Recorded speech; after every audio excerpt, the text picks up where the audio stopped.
D'être bref, mais quand même, bon, c'est la maison que les Aragon ont acquis en 1951 et où ils ont vécu jusqu'à leur mort, surtout jusqu'à la mort d'Elsa, 1970, et puis Aragon, 1982.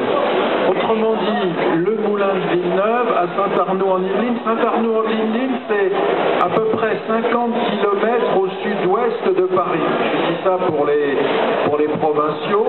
C'est près de Rambouillet, c'est près de Dourdan, et c'est pas très loin de Chartres.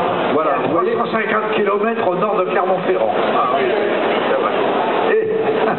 Et Saint-Arnoux est célèbre dans toute la France à la télévision parce que quand on veut nous montrer que les autoroutes sont embouteillées, en général on nous montre à la télé la queue des voitures qui se fait au péage de Saint-Arnoux sur l'autoroute A10.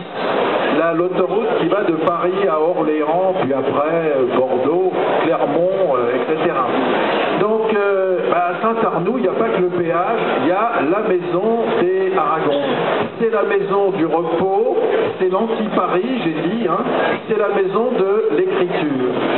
Et c'est ce qui fait que le lieu est émouvant à voir, c'est que, à visiter, c'est d'abord qu'il est très beau, et puis ensuite que c'est là qu'ont été écrites quelques-unes des plus belles pages de la littérature du XXe siècle, la littérature française du XXe siècle, et la maison est conservée dans l'état où elle était lorsque, au fond, on a fermé la porte au soir de l'enterrement d'Aragon. Personne n'est venu y habiter entre le moment où ils étaient vivants et le moment où elle est devenue un lieu ouvert au public. Voilà. Alors, ce qu'on y fait aujourd'hui, on y fait ce que Aragon a souhaité, c'est-à-dire, j'espère en tout cas, Aragon souhaitait beaucoup que le lieu soit évidemment ouvert au public, mais il souhaitait que ça ne devienne pas un lieu tourné vers le passé. Vous voyez, un mausolée, quoi. Même si c'est un mausolée à la gloire d'Elsa Triolet et de lui. Non, il voulait que ça demeure un lieu vivant.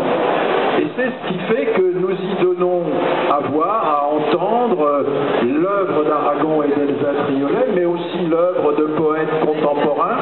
C'est ce qu'on y fait, qu'on y montre des expositions d'artistes d'aujourd'hui. C'est ce qui fait qu'on y fait des colloques, qu'on y parle à tous les publics, qu'on y accueille des scolaires. 7000 scolaires sont venus dans la maison faire des ateliers d'écriture, des ateliers de musique, des ateliers d'art plastique en 2012. Vous voyez, on s'efforce d'en faire un lieu vivant. Alors tu me demandais